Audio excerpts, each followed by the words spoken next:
Sinabi sa kanya ni Aaron na kasalanan mo kapag nasira ang pamilyang ito, pagkatapos ay bigla na lang siyang nagbihis at umalis. Kinagabihan na bumalik si Aaron at parang bigla na lang naging martir si Divina dahil ayaw niyang mawala ng ama ang kanyang anak. Kaya sinabi niya kay Aaron na kakalimutan niya na ang lahat basta mangako lang siya na hindi na yun mauulit. Pero wala na daw silang pera kaya kailangan niya nang bumalik sa abroad, kaya inasikaso agad ni Aaron ang kanyang mga papeles. Pero nang makita ni Divina ang passport ni Aaron, parang gusto niya na itong punitin at hindi na lang ibigay sa kanya dahil parang ayaw niya na siyang makaalis uli. Dahil ito na ang magiging dahilan ng tuluyang pagkasira ng kanyang pamilya, pero pinayuhan siya ng kanyang kuya na hayaan na lang si Aaron na makaalis. Pero wag ka na masyadong umasa at ang gawin mo ay magbalik ka na sa pagtuturo, kaya kahit ano man ang mangyari ay hindi kayo kawawa ng anak mo. Kaya nag-apply ulit ng trabaho si Divina pero parang walang gustong tumanggap sa kanya dahil hindi naman siya board passer. Hanggang dumating ang araw na paalis na si Aaron at hinatid siya ni Divina sa airport at tinanong kung may plano ba siyang iwanan sila ay sabihin na agad. Para habang maaga pa ay makapagsimula sila ng panibago ng kanyang anak, pero ang sabi ni Aaron ay hindi daw mangyayari yon dahil mahal na mahal niya ang kanyang pamilya. Lumipas ang isang buwan at nagpadala ng pera sa kanya si Aaron at sakto na lang yun na pambayad ng bahay at kuryente pati na rin ng tubig. Ang allowance ni Divina at ang kanyang anak ay 1,000 piso na lang dahil mahina lang naman daw kumain ang kanyang anak at nagtitinda naman daw si Divina. Kaya nagtanong si Divina kay Aaron kung paano naman ang mga anak niya sa una, pero ang sabi ni Aaron ay bukod niya itong pinapadalhan. Kaya pagkatapos nilang kumain ay kinausap niya ang mga anak ni Aaron at tinanong kung magkano ang pinadala sa kanila. Sumagot naman ang anak ni Aaron na 6,000 ang pinadala sa kanila at kulang pa daw yon dahil 3 pa silang maghahati-hati, pero hindi naman naniwala si Divina. Ilang linggo pa ang lumipas nang mahirapan na si Divina dahil sobra nilang daming kumakain sa bahay at magkano lang naman ang kinikita niya sa pagtitinda. Kaya naisipan ni Divina na makipagpalit ng cellphone sa anak ni Aaron at sinabi niyang isasanla niya muna ang sa kanya at ang cellphone ni Divina ang gagamitin ng anak ni Aaron. Pero parang kinabahan si Divina kaya ang ginawa niya ay nilagay niya muna ang SIM card sa isang cellphone at binuksan ng messenger. At dito may nabasang conversation si Divina na 3 taon na pala si Aaron at ang babae niya. At ang pinakamasaklap pa ay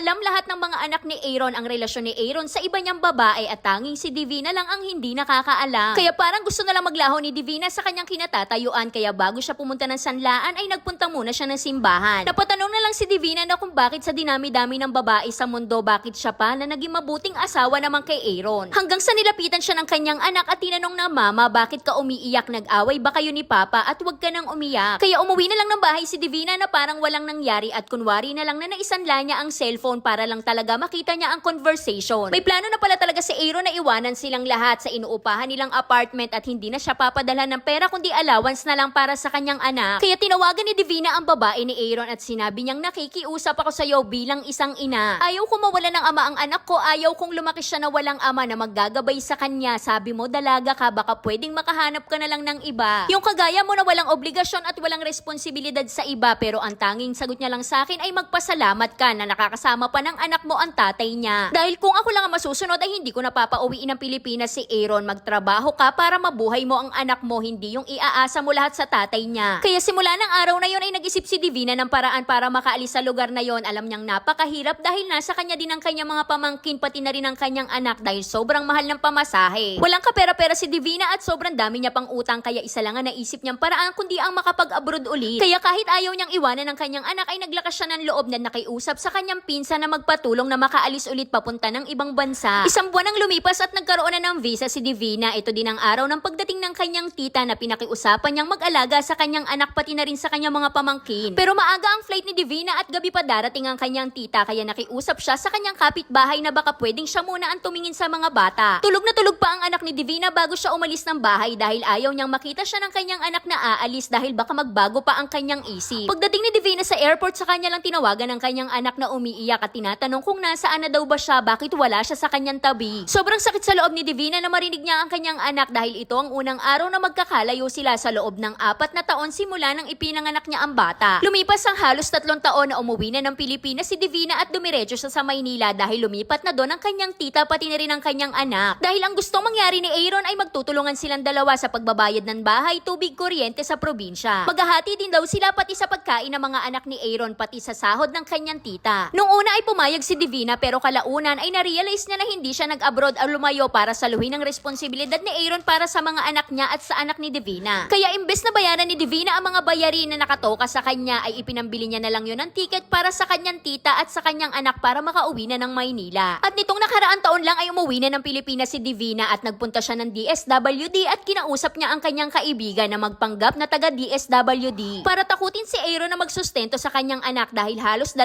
taon na siyang walang isinusustento sa bata. Maya-maya lang ay tinawagan na siya ni Aaron at sinabing nawawala daw ang kanyang number kaya hindi niya alam kung paano kukontakin si Divina. Pagkatapos nun ay buwan-buwan na ulit nagbibigay ng sustento si Aaron sa kanyang anak hanggang sa makabalik na ng abroad si Divina. Pero bigla na naman siyang binlock ni Aaron dahil nag-remind siya na wala pang sustento ang bata at ilang araw na ang nakalipas. Sinabi lang sa kanya ni Aaron na wala akong obligasyon sa anak mo, sabay ibinlock na siya. At simula ng araw na yon hanggang ngayon ay hindi na nagbigay pa ng sustento si Aaron para sa bata at hinayaan na lang yun ni Divina. Dahil ang katwiran niya ay kung ayaw talaga sa'yo ng tao, wala naman tayong magagawa, hindi ko na kailangan ipagsiksikan ng anak ko sa tatay niya kung ayaw naman sa kanya. Sa ngayon po ay natubos ko na ang bahay ko na hindi ko nabanggit na naisanla ko pala nung umuwi ako ng probinsya dahil bumili ako ng lupa. Nakalaunan ay na-forfeit din dahil wala naman akong kakayahan na maghulog sa balanse at nakabili din ako ng isang tricycle na araw-araw ay kumikita. Nakabili na rin po ako ng isang bahay at ginawa ko yung paupahan kaya nagpapasalamat ako sa Diyos dahil namulat ako dahil sa pinakita niya sa akin ang tunay na kulay kung anong klaseng tao ang nasamahan ko. Totoo nga, sinabi nila na kapag nanay ka wala kang hindi kakayanin para sa anak mo kaya masaya ako kahit papano ay lumalaking maayos ang anak ko kahit malayo kami ngayon sa isa't isa. 8 years old na siya ngayon at top 7 sa klase nila. Mahirap man magpatawad pero kailangan kong gawin yon hindi dahil deserve nila kundi dahil deserve ko na magkaroon ng peace of mind. Pinatawad ko na silang lahat pero ang pangyayari na yon ay hindi ko makakalimutan. Sa mga unang anak niya kahit pamilyado na sila pinapadalan niya pa rin ng pera pero sa anak ko kahit 5 ay wala. But anyways, masaya naman ako kahit ganito ang nangyari at 5 taon na po kaming hiwalay ng tatay ng anak ko, hindi na po siya umuwi ng Pilipinas. Hindi na rin po ako nag-entertain ng ibang lalaki siguro dahil natakot na ako na baka mangyari ulit ang nangyari sa akin noon. Gusto ko na lang mag-focus sa aking anak lalo't ako na lang ang meron siya at siya na lang din ang meron ako.